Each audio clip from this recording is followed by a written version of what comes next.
Fala pessoal, tudo bom com vocês? Pastor Cristiano de novo na área para a nossa leitura de hoje. Hoje é 157, aqui ó, Biblinha, Bíblia na mão, vamos lá, vamos ler, aqui ó, nossa tradução, NAA, Bíblia 365 dias, para que a gente possa ter a leitura todos os dias, e é importante que você faça isso, ter essa jornada junto comigo. Se quiser essa Bíblia, eu indico, não ganho nada para isso, mas pode pôr aqui embaixo, tá o linkzinho ali, essa Bíblia na Amazon eu comprei. No episódio 130 eu abro essa Bíblia com vocês e ela é igualzinha à que eu tenho sempre lido lá atrás. Só que a tradução é diferente, essa é NAA, a outra era NVT. E essa é a tradução que a gente gosta e a gente usa ela aqui como pastores na igreja. Aqui já Curitiba está ficando mais friozinho, então a gente já põe um aquecedor aqui para não ficar entupido de casaco, Mas vamos lá, vamos firme da nossa leitura. Estamos aí no momento de Atos, assim, cara, um momento fantástico na igreja, Aquilo que Deus tem feito através do Espírito Santo. Por isso eu convido você. Vamos ler um pouquinho sobre isso? Vamos ler um pouquinho sobre aquilo que Davi tem feito. Então, bora para a nossa leitura hoje.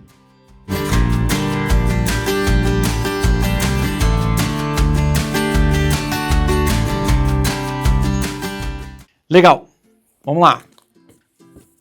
Dia 157.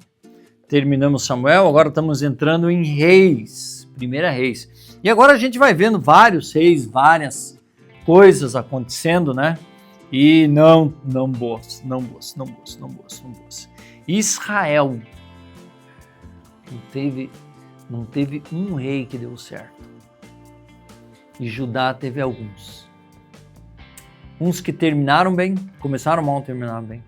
Um e outro que começaram bem, mas terminaram mal.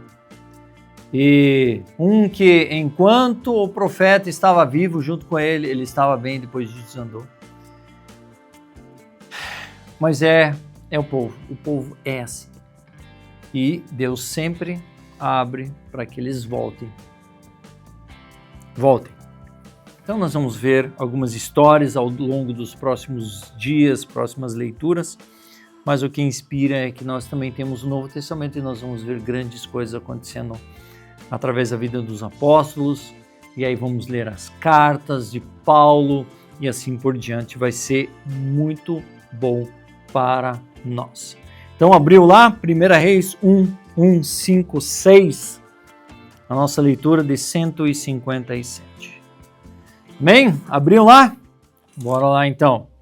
Quando o rei Davi já estava bem velho, envolviam-no com roupa, mas ele não se aquecia.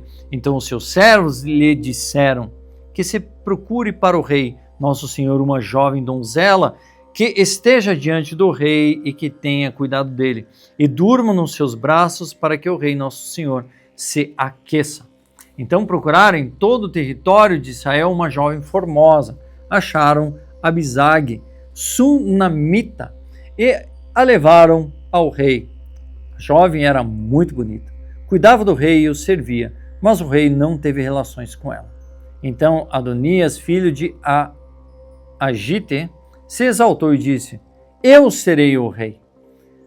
Providenciou carros de guerra, cavaleiros e 50 homens que corressem na sua frente. Seu pai jamais o tinha contrariado, dizendo: por que você fez isso ou aquilo? Adonias tinha boa aparência e era mais jovem do que Absalão.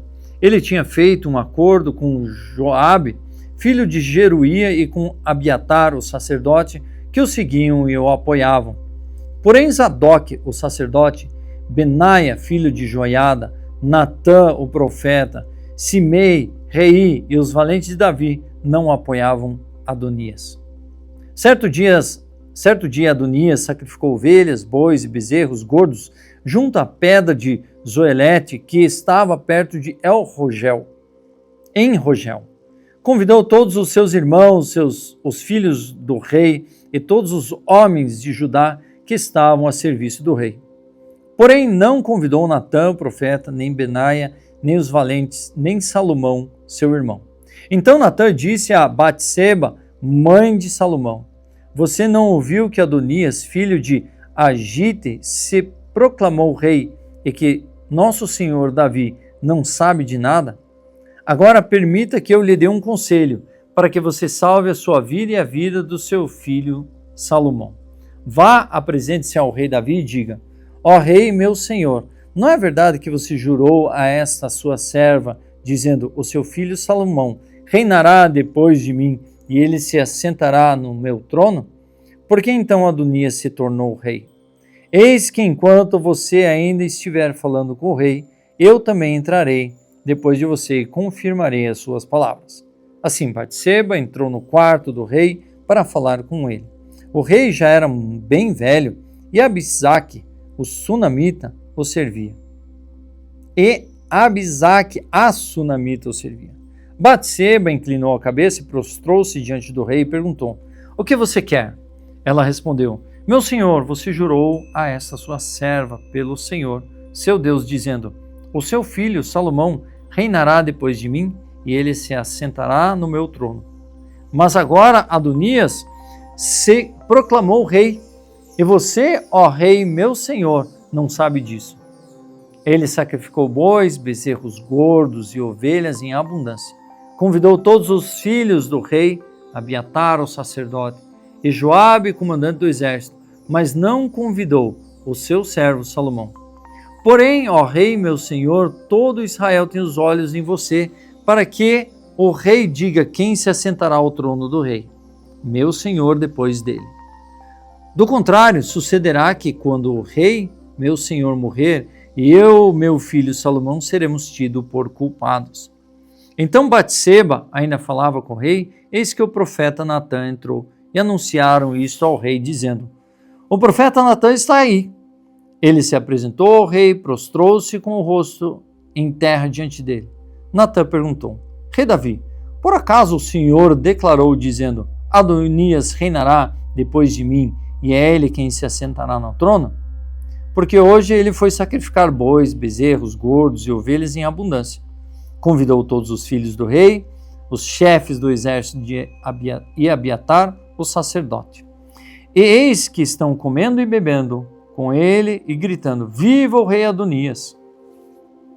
Porém não convidou a mim, que sou o servo do rei, nem Zadok, o sacerdote, nem Benaia, filho de Joiada, nem Salomão, que é servo do meu senhor. Será que isso teria sido feito por ordem do rei, meu senhor? E o senhor não contou nem a esse seu servo, a quem se assentaria no seu trono depois do senhor? E o rei Davi respondeu: chamem Batseba. Ela se apresentou ao rei e se pôs diante dele. Então o rei jurou, dizendo: tão certo como vive o Senhor, que remiu a minha alma de toda angústia, farei no dia de hoje como jurei a você pelo Senhor, Deus de Israel, dizendo: o seu filho Salomão reinará depois de mim e se assentará no meu trono em meu lugar.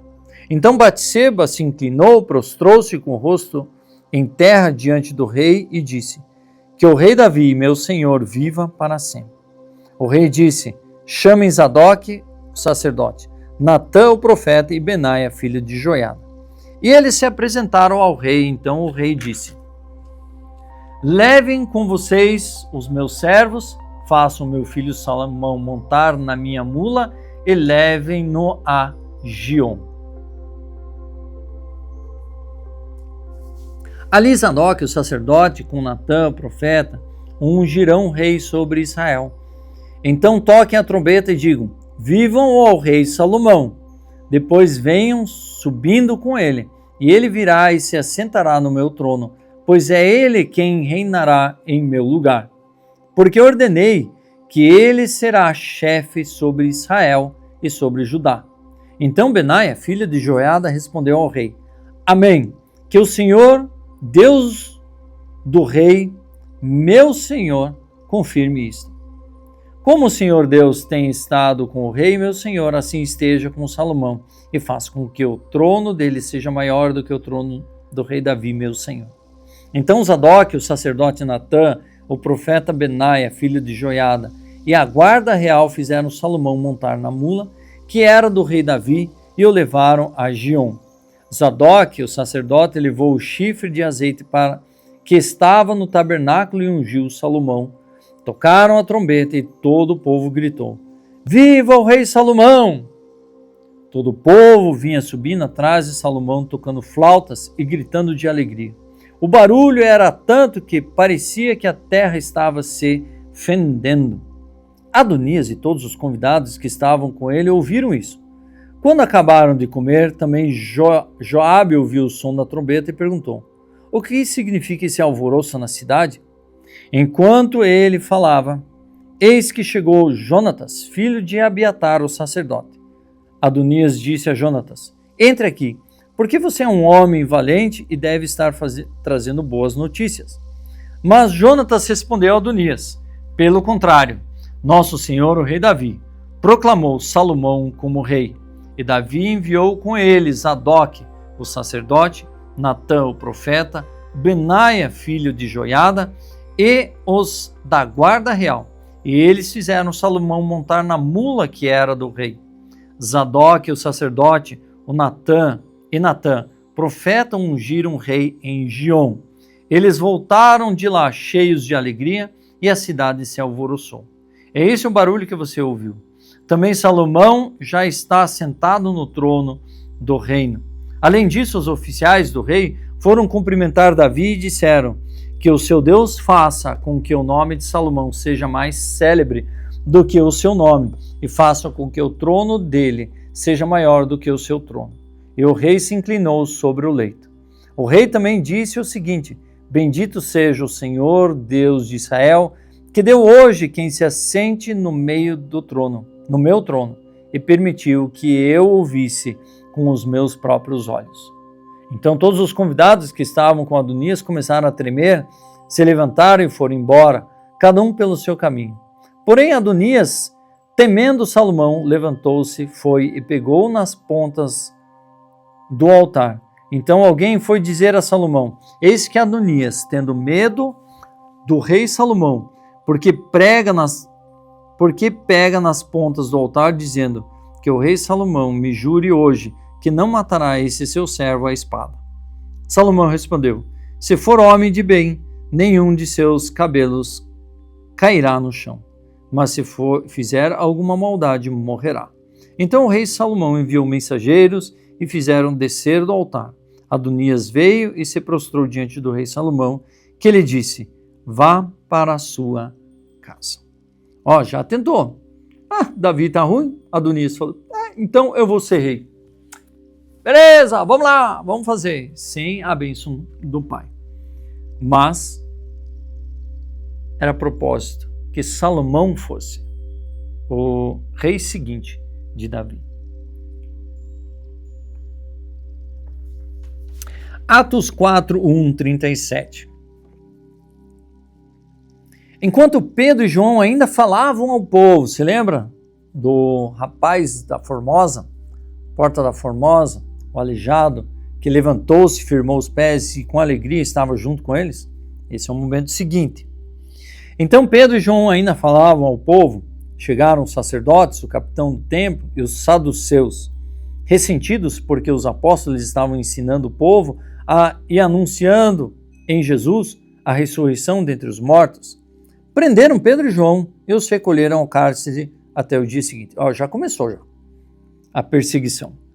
Pois já era tarde, porém muitos dos que ouviram a palavra creram, subindo o número desses homens a quase 5.000. Mais uma mensagem, mais um milagre acontecendo. E 5.000 pessoas creram naquilo que Pedro estava falando junto com João. No dia seguinte, as autoridades, os anciãos e os escribas se reuniram em Jerusalém com o sumo sacerdote Anás, com Caifás, João, Alexandre e todos os que eram da linhagem do sumo sacerdote. E colocando os apóstolos diante dele, perguntaram: com que poder ou em nome de quem vocês fizeram isso? Então Pedro, cheio do Espírito, lhes disse: autoridades do povo e anciãos, visto que hoje somos interrogados a propósito do benefício feito a um homem enfermo e do modo como ele foi curado.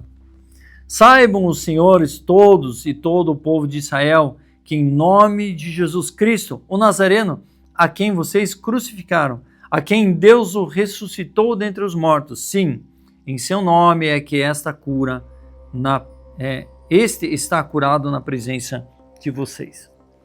Esse Jesus é a pedra que vocês, os construtores, rejeitaram, mas ele veio a ser a pedra angular. E não há salvação em nenhum outro, porque debaixo do céu não existe nenhum outro nome dado entre os homens, pelo qual importa que sejamos salvos. Ao verem a ousadia de Pedro e João, sabendo que eram homens iletrados e incultos, ficaram admirados e reconheceram que eles haviam estado com Jesus. Vendo que o homem que havia sido curado estava com eles, nada tinham a dizer em contrário. E mandando-os sair do sinédrio, discutiam entre si, dizendo: que faremos com esses homens? Pois todos os moradores de Jerusalém sabem que um sinal notório foi feito por eles e não podemos negar. Mas para que não haja maior divulgação entre o povo, vamos ameaçá-los para não falarem mais nesse nome a quem quer que seja. Chamando-os, ordenaram-lhes que de modo nenhum falassem nem ensinassem no nome de Jesus. Mas Pedro e João responderam: os senhores mesmos julgam se é justo diante de Deus ouvirmos antes aos senhores do que a Deus. Pois nós não podemos deixar de falar das coisas que vimos e ouvimos. Não podemos. Depois, ameaçando-os mais, os soltaram, não tendo achado como os castigar. Por causa do povo, porque todos glorificavam a Deus pelo que tinha acontecido. Ora, o homem em que tinha sido operado esse milagre de cura tinha mais de 40 anos de idade.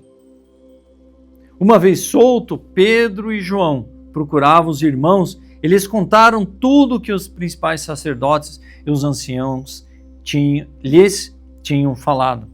Ouvindo isso, unânimes, levantaram a voz a Deus e disseram: Tu, soberano Senhor, fizeste o céu e a terra, o mar e tudo que neles há.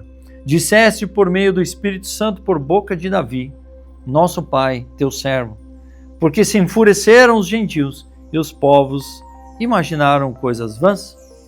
Os reis da terra se levantaram e as autoridades se juntaram contra o Senhor e contra o seu ungido. Porque de fato, nessa cidade, Herodes e Pôncio Pilatos, com gentios, a gente de Israel, se juntaram contra o teu santo servo Jesus, a quem ungistes, para fazerem tudo que a tua mão e o teu propósito predeterminaram. Agora, Senhor, olha para as ameaças deles e consente aos teus servos que anunciem a tua palavra com toda a ousadia. Enquanto estendes a tua mão para fazer curas, sinais e prodígios por meio do nome do teu santo servo Jesus. Tendo eles orado, tremeu o lugar onde estavam reunidos. Todos ficaram cheios do Espírito Santo e com ousadia anunciavam a palavra de Deus. Da multidão dos que creram, eram um de coração e alma. Ninguém considerava exclusivamente sua nenhuma das coisas que possuía. Tudo, porém, lhes era comum. Com grande poder, os apóstolos davam testemunho da ressurreição do Senhor Jesus, e em todos eles havia abundante graça. Nada havia nenhum necessitado entre eles, porque os que possuíam terras ou casas, vendendo-as, traziam os valores correspondentes e os depositavam aos pés dos apóstolos. Então se distribuía a cada um conforme a sua necessidade. Então José, a quem o apóstolo chamavam de Barnabé, que quer dizer filho da consolação, um levita natural de Chipre, vendeu um campo que possuía, trouxe o dinheiro e depositou aos pés dos apóstolos. Veja só, qual que é a mensagem? A mensagem é: Jesus Cristo faz os sinais. Que o Senhor nos ajude a anunciar essa mensagem com ousadia e que os sinais estejam na tua mão e que nós façamos em nome do seu servo Jesus. É isso, basicamente esse é o propósito nosso de vida e como igreja. Deus constituiu a igreja para isso, para que possamos transmitir com ousadia a mensagem salvífica de Cristo e que as curas, os milagres aconteçam conforme aquilo que Deus quer, conforme o Espírito Santo desejar. E Deus vai dar e acrescentar. Salmo 124, 1 a 8. Não fosse o Senhor que esteve ao nosso lado, Israel, que eu diga, não fosse o Senhor que esteve ao nosso lado, quando os nossos inimigos se levantaram contra nós, eles nos teriam engolido vivos, quando a sua ira se acendeu contra nós. As águas nos teriam submergido e a torrente teria passado por cima de nós. Águas impetuosas teriam passado por cima de nós. Bendito seja o Senhor, que não nos deu por presa aos dentes deles. A nossa alma foi salva como um pássaro do laço do passarinheiro. Rompeu-se o laço e nós nos vimos livres. O nosso socorro está no nome do Senhor, que fez o céu e a terra. Provérbios 16, 24. Palavras agradáveis são como favo de mel, doces para a alma e remédio para o corpo. E aí terminamos a nossa leitura de 157. Uma leitura, acho que um pouquinho mais curtinha. Amanhã, mesma coisa, e assim vai indo, né? Opa, aqui tem um dia mais comprido. Mas que bom que você está aí, é o tempo que a gente tem, mais ou menos ali de 18, 16 a 20 e poucos minutos. Cara, é isso daqui de tempo para o seu dia, sendo que Deus merece muito mais. Merece muito mais. Mas eu fico feliz de nós podermos ter esse tempo com vocês. Termos a liberdade de compartilhar isso na internet, ter a liberdade de fazer isso. E que Deus possa continuar nos dar a graça, né? Porque Ele é bom e seu amor dura para sempre. Ok? Eu sou o pastor Christopher, assine o canal, ative o sininho, compartilhe, dá um like, participe, comente. O que você quiser fazer, faça isso para que a gente possa avançar e o YouTube entender que isso é relevante para os nossos dias. Ok? Deus abençoe. Aguardo vocês para a nossa leitura de dia de amanhã.